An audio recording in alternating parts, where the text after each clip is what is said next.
Mati Adal ti Ilocano, nakinig ako sa Bombo Radio, ay nagtatagalog naman siya. Ano? Ngayon sinabi ni Father Tony, kahit na ipinarak ako sa Cordillera, lumaki ko sa Mindanao. Kaya utak ko din, Bisaya, Muslim. Ano? Kasi mga kasama ko, mga Muslim.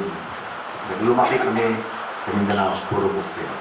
Pero, sa tingin ko naman, tayong lahat, iba-iba man ang ating wika, ano, ay sa ating pananaw, isang ating tinutungo, parehas. Nagkakasama tayo, ano? Kaya nga sabi ko, nasa Pentecostes tayo. Yan.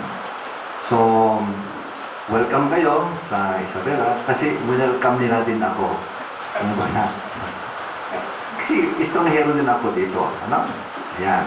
So, nag-aaral pa rin ako, anong mga kaugalian dito. Kasi ibang-iba talaga tayo mga Pilipino. Pero, special tayong lahat. In the sense na natanggap natin ang isang pananampalataya. Ayan. At binubuo natin yung pangarap ng ating Panginoon. At